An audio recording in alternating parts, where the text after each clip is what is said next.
चंदमामा रामायण 32वां भाग। 100 योजन की दूरी लांघने के पश्चात भी हनुमान को तनिक भी थकावट नहीं हुई, यहाँ तक कि उन्होंने तीव्र श्वास भी नहीं ली। इसलिए उन्होंने सोचा, मैं ऐसे कितने ही 100 योजन लांघ सकता हूँ। इस सागर को पार करना कौन सा कठिन कार्य है। वे घास के मैदानों, छोटी बड़ी पहाड़ियों और वनों के मध्य से लंका नगरी की ओर बढ़ने लगे।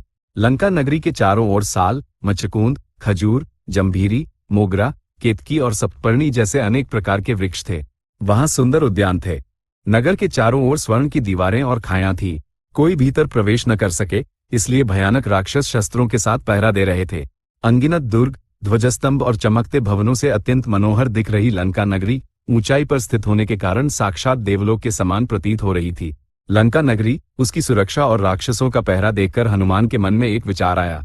वानर सागर पार करके इस लंका तक कैसे आएंगे? 100 योजन का सागर लांघने की क्षमता रखने वाले वानर वीरों में हनुमान के अतिरिक्त केवल अंगद, नील और सुग्रीव ही हैं। शेष अन्य वानरों का क्या होगा? महावीर होने पर भी क्या राम यहाँ आकर इस लंका पर विजय प्राप्त कर सकेंगे? ऐसा संदेह हनुमान के मन में उत्पन्न हुआ। सीता माता के दर्शन के पश्चात इन शंकाओं पर विचार किया जा सकता है, ये सोचकर हनुमान ने लंका में प्रवेश करने के लिए लघु रूप धारण किया। अत्यंत छोटा शरीर शीघ्र नहीं चल सकता और अत्यंत विशाल शरीर सबका ध्यान आकर्षित करेगा, इसलिए सर्वथा उपयुक्त मध्यम आकार धारण कर वे आगे बढ़े। लंका में घुसकर सीता माता को खोजने के लिए उन्हें रात्रि का समय ही उचित लगा, अतः सूर्यास्त के पश्चात वे मार्जार के समान लघु देह धारण कर चारों पैरों से कूदते हुए वानर की भांति लंका में प्रविष्ट हुए। लंका नगरी हनुमान को अद्भुत दिखाई दी। वहां के भवनों में रजत और स्वर्ण के स्तंभ तथा स्फटिक मणियों की सजावट थी। जहां भी दृष्टि जाती, मणियों और मोतियों से हुई नक्काशी ही दिखती थी। हनुमान ने सोचा, आहा, इस नगरी को वानर कैसे जीतेंगे। अचानक हनुमान के सम्मुख एक भयंकर विकराल रूप प्रकट हुआ और ऊंचे स्वर में चिल्लाकर बोला, तुम कौन हो? यहाँ क्यों आए हो? यदि सत्य नहीं बताया तो तुम्हारे प्राण ले लूंगी। हनुमान ने उस आकृति से पूछा, मैं अपने विषय में बताऊंगा, परंतु तुम कौन हो? विकृत नेत्रों वाली तुम इस नगर द्वार पर क्या कर रही हो? उस आकृति ने कहा, मैं इस लंका नगरी की रक्षिका हूँ। मैं इस नगर की रक्षा कर रही हूँ। मुझे जीते बिना तुम नगर में पग नहीं रख सकते। निश्चित ही तुम मेरे हाथों मरोगे, ऐसा लंका ने कहा। हनुमान ने कहा, ऐसी कोई बात नहीं है, बस इन दुर्गों और प्राचीरों वाली सुंदर लंका नगरी को देखने की इच्छा हुई।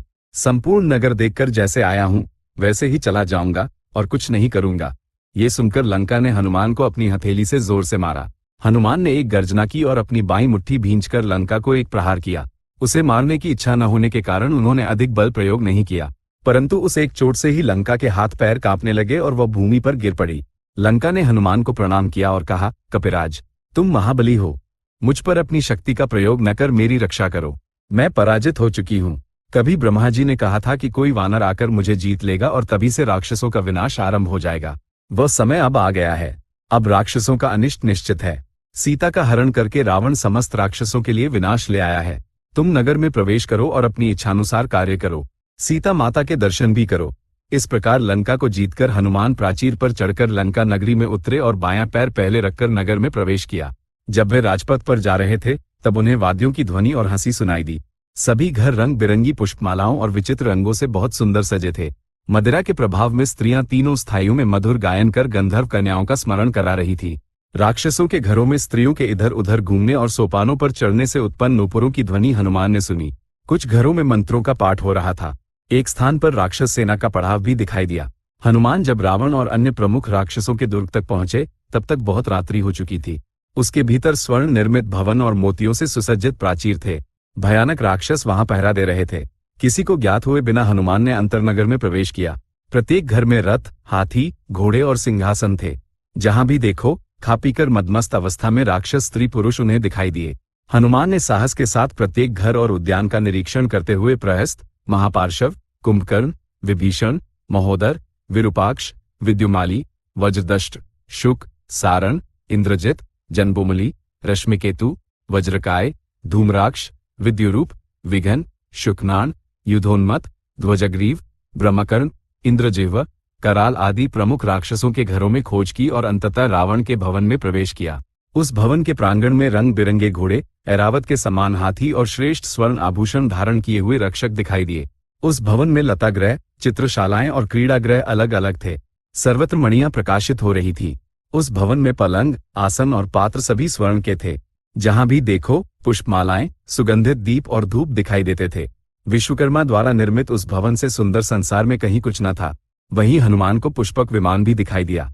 अत्यंत अद्भुत पुष्पक विमान को विस्तार से देखकर हनुमान रावण के शयनागार में गए। आधी रात्रि बीत चुकी थी, सब सो रहे थे। वहां हनुमान को सहस्र स्त्रियां दिखाई दी। उनमें से कई अस्त व्यस्त सो रही थी, कुछ के हाथों में अभी वाद्य यंत्र थे।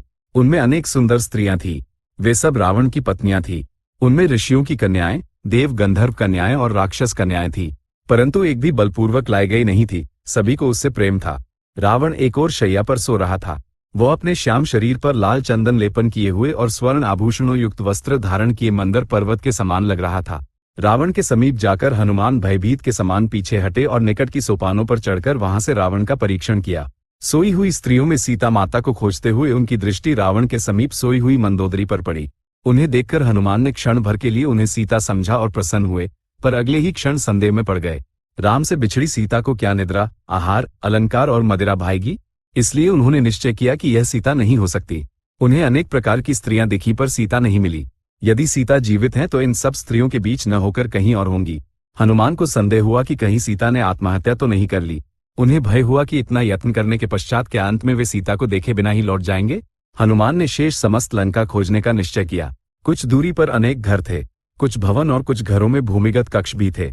हनुमान ने सभी घरों में घुसकर सीता की खोज की। अंततः गलियों, मंडपों, चबूतरों और कुओं में भी खोजा। उन्हें लगा कि कदाचित सीता लंका तक पहुंची ही नहीं, रावण के लाते समय मार्ग में या सागर में तो नहीं गिर गई। यदि वे सीता को देखे बिना लौटे तो राम जीवित नहीं बचेंगे, राम के अनुज नहीं बचेंगे, सुग्रीव और अंगद भी नहीं बचेंगे। इसलिए जब तक सीता न मिल जाए वे लंका नहीं छोड़ेंगे, यही किसी वन में फल खाकर रहेंगे और यदि सीता न मिली तो प्रायोपवेश कर प्राण त्यागना ही उचित है, ऐसा हनुमान ने विचार किया। रात्रि समाप्त होने वाली थी। हनुमान प्राचीर से कूदकर जब चारों ओर देखने लगे तो उन्हें अशोक वाटिका दिखाई दी। उन्हें लगा कि वहां भी सीता माता को खोजा जा सकता है। प्राचीर के ऊपर से देखने पर अशोक वाटिका में अशोक के वृक्षों के साथ आम्र, चंपक और अन्य वृक्ष, घनी लताएं और अनेक प्रकार के पक्षी दिखाई दिए। हनुमान धनुष से छूटे बाण के समान वृक्षों पर दौड़ने लगे। उनके वेग से वृक्षों से पुष्प झड़ने लगे और पक्षी कोलाहल करते हुए उड़ने लगे। हनुमान ने वृक्षों पर चलते हुए पत्तों और फलों को गिराकर वृक्षों को जर्जर कर दिया और लताओं को छिन्न भिन्न कर दिया। अशोक वाटिका में अनेक सुंदर भवन थे, कृत्रिम वृक्ष और बावड़ियां थी। एक स्थान पर क्रीड़ा पर्वत था, उसके चारों ओर वृक्ष थे, उस पर पत्थरों के घर थे। वहां से एक नदी नीचे प्रवाहित हो रही थी। उस नदी के दूर कमल खिले हुए थे। वहां शीतल जल वाला एक कृत्रिम सरोवर था, उसमें रत्नों की सीढ़ियां थी, मोतियां बालू के समान बिछी थीं। उसके चारों ओर सुंदर वृक्ष और विशाल भवन थे।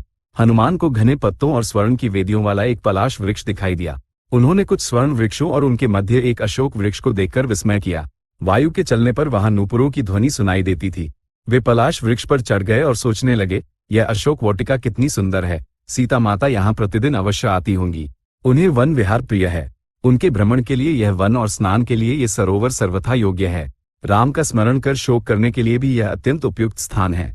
सीता के लिए यह वन और इस वन के लिए सीता ही योग्य हैं। यदि वे जीवित हैं तो यहाँ अवश्य आएंगी, मैं उन्हें निश्चित ही देखूंगा। चंदमामा रामायण 32वां भाग संपूर्ण। अधुना स्वस्ति।